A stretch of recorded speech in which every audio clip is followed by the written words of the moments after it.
There's a specific kind of silence that comes with being erased. Not the silence of a quiet room or a peaceful moment, but the silence of a door closing when someone rings the doorbell, the silence of footsteps hurrying past your bedroom, the silence of a family that speaks around you, never to you. I learned that silence early. My name is Emily, and for the first 18 years of my life, I existed in the margins of my own family's story. It started small, or maybe I just remember it that way because I was too young to understand what was really happening. I was 7 the first time my mother sent me to my room when guests arrived. She didn't yell, she didn't explain, she just appeared in the doorway with that look on her face, the one that said, "Not now," and gestured upstairs. "Go play in your room, sweetheart, just for a little while." I went because I was 7, and 7-year-olds listen. Through the floor, I could hear laughter, voices I didn't recognize, the clink of glasses, my mother's party voice, higher and lighter than the one she used with me. 2 hours later, she came up. "You can come down now." She didn't apologize, didn't explain, just smoothed my hair and went back downstairs. It happened again 2 weeks later, then again. Then it became the pattern. When I was 8, I asked her why. She crouched down to my level, her hands on my shoulders, and said something I would hear 100 more times. "We're just protecting you, honey. People don't always understand. We're keeping you safe." Safe from what? I wanted to ask, but I didn't, because even at 8, some part of me already knew the answer. Safe from their stares, safe from their questions, safe from their pity, safe from being seen. I have a physical disability. My legs don't work the way most people's do. I can walk, but it's difficult, unsteady, visible. I don't use a wheelchair, but I use a cane sometimes. My gait is different. People notice. And my family hated that people noticed. By the time I was 10, the pattern had expanded. Family gatherings meant I stayed in the back room.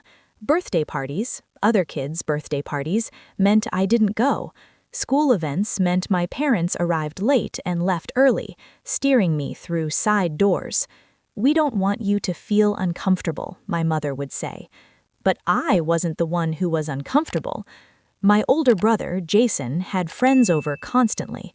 The house was always full of noise and energy and teenage chaos. But when they were there, I was upstairs, always upstairs. One afternoon when I was 12, I came down to get water and found Jason and 3 of his friends in the kitchen. They went quiet when they saw me. Not the normal kind of quiet, the kind that meant they'd been talking about me. One of them, I didn't know his name, looked at Jason. "I didn't know you had a sister." Jason's jaw tightened. "Yeah, she usually stays upstairs." Not she's shy, not she was busy, just she stays upstairs. Like I was a piece of furniture, a family secret, a detail they preferred not to mention. I got my water and went back to my room. I didn't cry, I just sat there, holding the glass, feeling something harden inside my chest.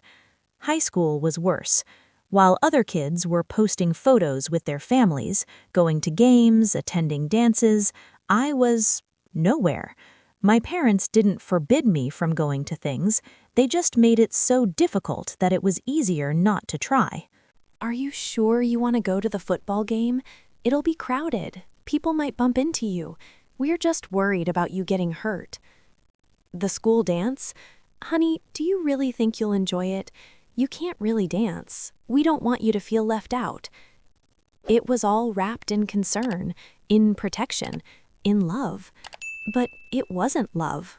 I knew that by the time I was 15. Love doesn't hide you. Love doesn't make you small. Love doesn't ask you to disappear so other people can be comfortable. What they called protection was just shame with better packaging. The realization didn't come all at once. It came in moments, small, quiet moments where the truth slipped through the careful language they'd built around me. Like when my mother's friend asked if she had 2 children, and my mother hesitated, actually hesitated before saying yes. Like when my father told someone at church that Jason was their pride and joy and didn't mention me at all. Like when my aunt asked why I wasn't in any of the family photos on Facebook, and my mother said, "Emily's private. She doesn't like being in pictures." I had never said that, not once. But it was easier for her to pretend I had chosen invisibility than to admit she had chosen it for me. I think the moment I truly understood was the night of Jason's graduation party. I was 16. The house was packed with relatives, neighbors, teachers, Jason's friends. My mother had spent weeks planning it.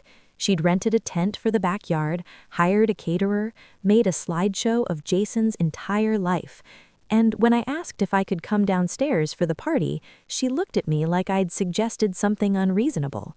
"Emily, it's going to be so crowded. You'll be overwhelmed. Why don't you just watch a movie up here? I'll bring you a plate later." "It's my brother's party," I said quietly. "I want to be there." She sighed, that long, tired sigh that meant I was being difficult. "Fine, but stay in the kitchen, okay? Don't wander around, and if you need to leave, just go upstairs quietly." I stayed in the kitchen. I watched through the doorway as people congratulated Jason, hugged him, took photos with him.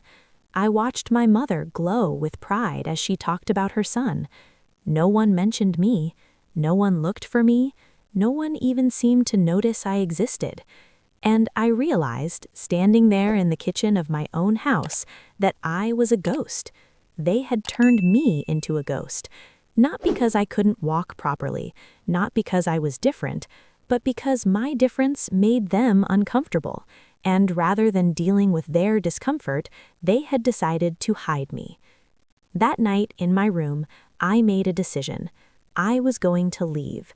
Not immediately, not dramatically, but I was going to leave, and when I did, I was going to be seen, really seen, by people who didn't think my existence required an apology.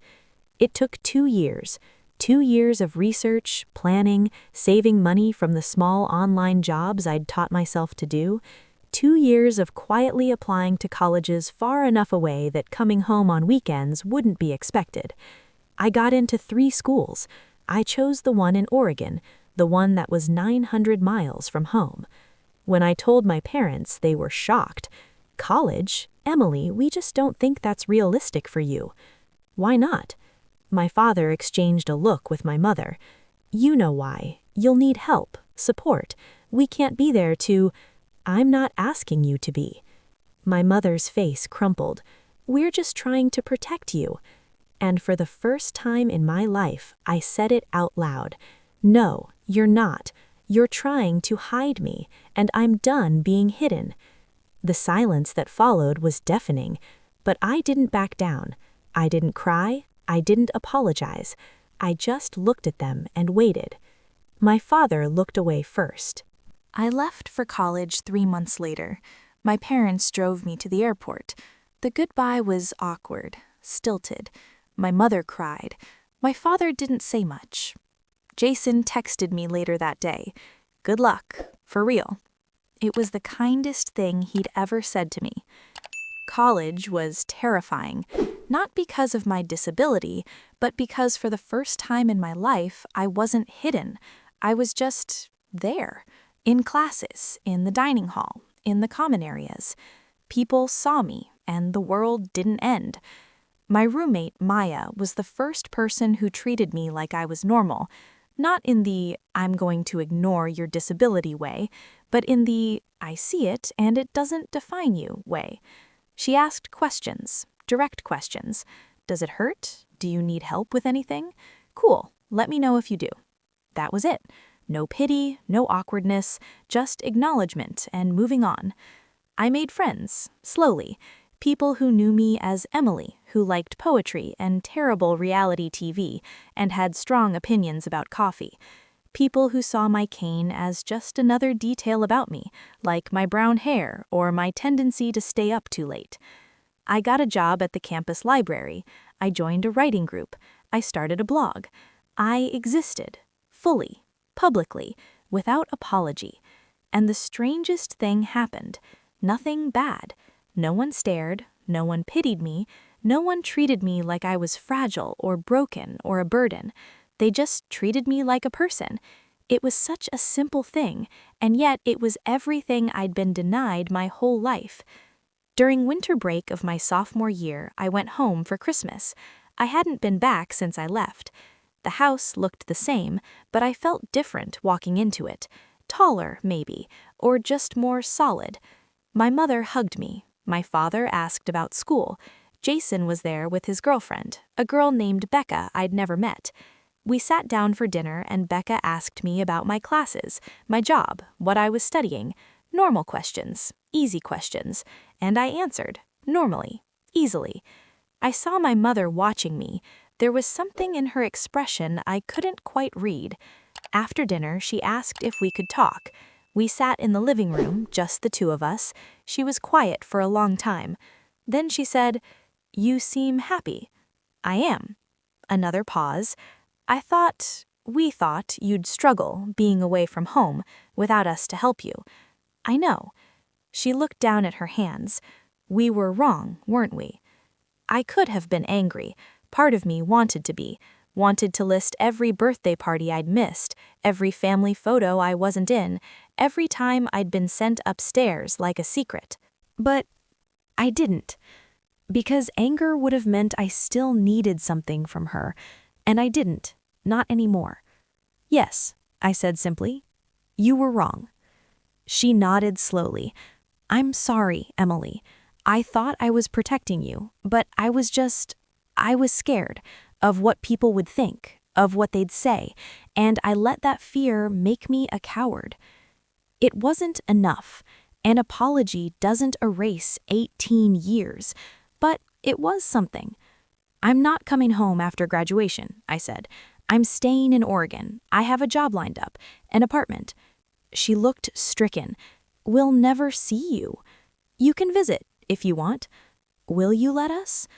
I thought about it, really thought about it. "Yes," I said finally. "But when you visit, you don't get to hide me anymore. You don't get to make me smaller so you can be comfortable. If you can't handle that, then don't come." My mother's eyes filled with tears, but she nodded. "That was 4 years ago. I'm 24 now. I live in Portland. I work as a content strategist for a nonprofit. I have friends who know me as the person who brings homemade cookies to meetings and always has a book recommendation. My family visits once a year. It's still awkward sometimes. My mother still gets anxious when we're in public together, but she doesn't ask me to hide anymore. Jason got married last year. I was in the family photos. All of them. It's a small thing, but it's not small to me. People ask me sometimes if I'm angry, if I resent the years I lost. I'm not, or maybe I am, but it's not the defining thing about me anymore. What I've learned is this: some people will always see your difference before they see you. They'll let their discomfort dictate your worth. They'll ask you to be smaller, quieter, less visible so they can feel better. And you can spend your life trying to earn their acceptance. Or you can just live, fully, loudly, without asking permission.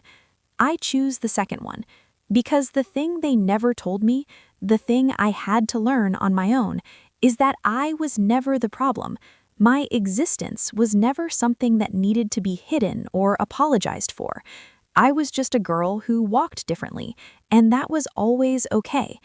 I didn't need their permission to take up space. I didn't need their approval to be seen. I just needed to decide that I was worth seeing. And once I did, everything changed.